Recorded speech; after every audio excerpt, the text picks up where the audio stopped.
হৰে কৃষ্ণ। তো অহাকালিলৈ পাণ্ডৱা নিৰ্জলা একাদশী বুলি কোৱা হৈছে। পাণ্ডৱা নিৰ্জলা একাদশী।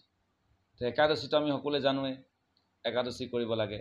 একাদশী কৰোঁ, মাহত দুটাকৈ একাদশী হয়। একাদশীৰ দিনা আমি উপবাসে থাকিব লাগে। উপবাসে মানে মানে নিকট, বাস মানে অৱস্থান কৰা। সেইদিনাখনি সেই দিনটোত ভগৱানৰ ওচৰত বাস কৰিব লাগে, অৰ্থাৎ ভগৱানৰ কথা বেছিকৈ চিন্তা ভাৱনা কৰিব লাগে। আৰু সেইটো কৰোঁতে কৰোঁতে আমি খোৱা বোৱা চব পাহৰি যাওঁ। ভগৱানৰ সেৱাত, ভগৱানৰ চিন্তাত ইমানেই ব্যস্ত থাকিব লাগে যে খোৱা বোৱাও পাহৰি যাব লাগে। বহুতে আকৌ সেইটো একাদশীটোক কি বুলি ভাবে, একাদশী মানে যে উপবাসত থাকিব লাগিব, নোখোৱাকৈ থাকিব লাগিব, লঘোণত থাকিব লাগিব। একচুৱেলি সেইটো নহয়। একাদশীত ইমানেই আমি বিজি থাকিম ভগৱানৰ সেৱা পূজাত, কাৰণ সেইটোক একাদশী তিথিটোক হৰি বাছৰ বুলি কয়। হৰিৰ বাছৰ মানে হৰিৰ দিন। হৰিৰ দিন সেইটো কাৰণে সেইদিনাখনি হৰিৰ কথা বেছিকৈ ভাবিব লাগে। যেনেকৈ ছোৱালীজনী যি বিয়া হয়, বিয়াৰ দিনা তেতিয়াহ'লে ছোৱালীজনীৰ কথা বেছিকৈ ভবা হয়, ছোৱালীজনী ভালৰ কাৰণে। বা কাৰোবাৰ বাৰ্থডে হয়, সেই বাৰ্থডেটোত সেই বাৰ্থডে বয়টোৰ বা ছোৱালীজনীৰ কথা ভবা হয়, চবেই সেইটো এংগেজ থাকে। এইটো যে হৰি বাছৰ মানে হৰিৰ দিন, সেইটোত হৰিক বেছিকৈ দিব লাগিব, গুৰুত্ব দিব লাগিব। সেইকাৰণে তেওঁ গুৰুত্ব দিওঁতে খোৱা বোৱা পাহৰি যাওঁ। যেনেকৈ ছোৱালীজনী যি একমাত্ৰ ছোৱালী যদি বিয়াত দেউতাকে ইমান পৰিশ্ৰম কৰে, ইমান ব্যস্ত থাকে, তেওঁ খাবলৈ সময় নাথাকে। ইফালে সিফালে কিমান দায়িত্ব আছে তেওঁৰ। একাদশী মানে হৈছে, একাদশীৰ দিন কি উপবাস কৰিব লাগে। উপবাস মানে বেছিকৈ ভগৱানৰ কথা চিন্তা কৰে, খোৱা বোৱাত ইমান মন নিদি এইবিলাকত থাকিব লাগে। যদি কোনোবাই নোখোৱাকৈ আছে, গোটেই দিনটো শুই কটাইছে, এইটো যথাৰ্থ একাদশী নহয়। একাদশীৰ উদ্দেশ্য হৈছে বেছিকৈ ভগৱানৰ চিন্তাত মগ্ন থকা। ভক্তি সিদ্ধান্ত চৰিচাগুৰু এটা খুব ষ্টৰিও আছে, তেনেকুৱা খুব কাহিনী ঘটনা এটাও আছে। একাদশীৰ দিনা চবেই নিৰ্জলা, একাদশী মানে আচলতে নিৰম্বুটোৱে একাদশী আচল সিদ্ধান্ত। পানী এফুটাও নাখায়, সেইটোকে একদম আচল একাদশী বুলি কোৱা হয়। সেইটো নোৱাৰিলে কোনোবাই স্বাস্থ্য বেয়া কাৰণে পানী খায়, সেইটোও নোৱাৰে কোনোবাই ফল খায়, সেইটোও নোৱাৰে কোনোবাই কি খায়, কিবা চব্জি তব্জি খায়। এই শস্য বাদ দি পিনে যিখিনি আছে সেইখিনি খাব পাৰে, তেনেকৈ কৰে। তো সেইদিনাখনি আশ্ৰমত কি হৈছে, একাদশী তিথিত সকলোৱে বহি আছে, জব কৰিছে, কিবা কৰি আছে।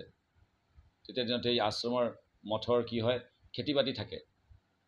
খেতি বাতি ধান পকি একেবাৰে পৰি গৈছেগৈ। ভক্তি সিদ্ধান্ত চৰিচাই ক'লে, ধানখিনি কটা নাই কিয়? ক'ৰবাত কৈছে, তেওঁ আহি উপস্থিত হ'ল। কটা নাই কিয়? বোলে আজি একাদশী আছে, চবে উপবাস কৰিছে, সেইকাৰণে কোনো কাটিবলৈ যোৱা নাই। তেওঁ ক'লে, নহয় তেতিয়াহ'লে খিচিৰি বনোৱা, আজি খিচিৰি বনাই আজি ধান কাটিবলৈ যাম আমি। তো সকলোৱে চিন্তা কৰিছে, একাদশীৰ দিনাততো অন্ন খাব নালাগে, তেতিয়াহ'লে খিচিৰি খালেতো অন্ন খোৱা হয়, যিহেতু পাপ হ'ব। তেতিয়া কৈছে, নহয়, ভগৱানৰ সেৱাটো বেছি ইম্পৰ্টেণ্ট। সেইটো দেখুৱাইছে যে ভগৱানৰ যি শস্যখিনি, ধানখিনি নষ্ট হৈ গৈছে, তাতকৈ তোমাৰ নিজৰ একাদশী কৰি ঘৰত বহি হৰিনাম কৰিছে, সেইটো গুৰুত্বপূৰ্ণ নহয়। ভগৱানৰ সেৱা ইম্পৰ্টেণ্ট। তাতে যদি তুমি খিচিৰি খাবলগীয়া হয়, খাব লাগিব। তাৰমানে খিচিৰি খাবলৈ কোৱা নাই, বুজাব বিচাৰিলে যে ভগৱানে সেৱা কৰিব লাগিব। তুমি এনেই বহি থাকিলে, গোটেই দিনটো খোৱা নাই, বহি আছা, শুই আছা, এনেকুৱা নহ'ব। তাতকৈ অকণ খাই বৈ বেছিকৈ সেৱা কৰা। কিন্তু এই কাইলৈ যে একাদশীটো, এইটো কিন্তু কোনো খোৱা বস্তু দি কৰিলে নহ'ব। এইটো একেবাৰে নিৰম্বুই কৰিব লাগিব। এইটো স্পেচিয়েল একাদশী। এইটোক পাণ্ডৱা নিৰ্জলা একাদশী বুলি কয়। আকৌ ভীম একাদশী বুলি কোৱা হয়, কাৰণ ভীম এজন পাণ্ডৱ। পাণ্ডুৰ পুত্ৰ হিচাপে তেওঁ পাণ্ডৱ। ভীমে এই একাদশী কৰিছিলে। একচুৱেলি ভীমে একাদশী নকৰে, কিয়নো তেওঁৰ পেটত, উদৰত তেওঁৰ ব্ৰিক নামৰ এটা উদৰ অগ্নি আছে, যে সদায় যেতিয়া তেতিয়া ভোকেই লাগি থাকে, তেওঁৰ মন থাকিব নোৱাৰে নোখোৱাকৈ। যে আমিও সহ্য কৰিব নোৱাৰোঁ, ভীমেতো আৰু নোৱাৰে সহ্য কৰিব, খাওঁ লাগি থাকে, সেইকাৰণে একাদশী নকৰে। কিন্তু একাদশী নকৰিলেতো নহ'ব। তেতিয়া কৈছে যে এটা কমচে কম একাদশী কৰা, তেতিয়া তোমাক গোটেই একাদশীখিনি ফল পাই যাবা। কৈছে, হয় নেকি, যে কৰিম তেতিয়াহ'লে, কিন্তু পানীও খাব নোৱাৰিবা। পানীও খাব নোৱাৰিম, ঠিক আছে নাখাওঁ। কিন্তু তাৰ মাজতে ভাবিছে, মই গংগাত গা ধুবলৈ যাম, গংগাত ডুবি যাম, তলত পানী খাই ল'ম, কোনে গম পাব। তেনেকৈ ঠিক আছে, মই একাদশী কৰিছোঁ বুলি কৈ পিনে পানী খাবলৈ ডুব মাৰিছে। তেতিয়া পানী খাবলৈ যেতিয়া ভগৱান সন্মুখত হাজিৰ, কি ভীম, কি আজি নিৰম্বু একাদশী নহয় নেকি? ভগৱান চব জেগাতে আছে।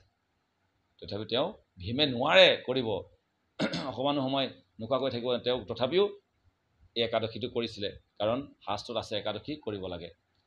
ব্ৰতৰ ভিতৰত একাদশী, যিটো চৈতন্য মহাপ্ৰভুৱে নিজেও সেইটো পালন কৰিছিলে, আৰু তেওঁৰ মাকক, বৃদ্ধা মাককো একাদশী পালন কৰিবলৈ কৈছিলে, কাৰণ এইটো এটা চবতকৈ ডাঙৰ ব্ৰত, কৃষ্ণ ভক্তিৰ জননী বুলি কোৱা হয়। কৃষ্ণ ভক্তি বৃদ্ধি হয় একাদশী কৰিলে, ভগৱান সন্তুষ্ট হয়, ভগৱান সুখী হয়, সেইকাৰণে এই একাদশী কৰা খুব গুৰুত্বপূৰ্ণ। তো ভীমসেনে এই একাদশী কৰিছিলে, সেইকাৰণে ভীমসেনে যিটো নোখোৱাকৈ থাকিব নোৱাৰে তথাপি একাদশী কৰিছে, সেইকাৰণে যিসকলে বাকী একাদশীবিলাক ভালকৈ কৰিব নোৱাৰে, তেওঁলোকে এই অহাকাইলৈ যিটো একাদশী আছে সেইটো যদি ভালকৈ পালন কৰে, নিয়মবোৰ ৰাতিপুৱা সূৰ্য উদয়ৰ পৰা নেক্সট দিনা সূৰ্য উদয়লৈকে নিৰ্দিষ্ট সময় থাকে, সেই সময়টো নিয়মবোৰ যদি তেওঁলোক থাকিব পাৰে, তেতিয়াহ'লে বাকী একাদশীবিলাকৰ ফল তেওঁ সহজে পাব বুলি শাস্ত্ৰত কৈছে। সেইকাৰণে আহক আমি সকলোৱে কাইলৈ একাদশীৰ কাৰণে সাজু হৈ যাওঁ। একেবাৰে আৰু এটা কথা, যি মনেৰে সংকল্প কৰে সিহে এইবিলাক সহজে পাৰে। যদি মই ভাবোঁ, মনক যদি কথা দিছোঁ, না কাইলৈ মই পানী এটোপালো নেখাওঁ, মনক বাৰে বাৰে কৈ দিয়ক, চাব পানী পিয়াহ নালাগে তেতিয়া। আৰু যদি চাওঁচোন কৰি পাৰিলে পাৰিম, নোৱাৰিলে তেতিয়া কিন্তু নোৱাৰিব, আমাৰ মনে তেওঁক দুৰ্বল কৰি দিব। সেইকাৰণে কৈছে, বান্ধিলে মন শিলৰ খুঁটি, মেলিলে মন ঘোঁৰাৰ ছাতি। আজি মনক যদি বান্ধিব পাৰোঁ, মনক বান্ধিব পাৰিলে কথাৰ মৰে লেঠা। মদ ভাং কানি খুৰা মনৰহে কথা, মনক বান্ধিব পাৰিলে কথাৰ মৰে লেঠা।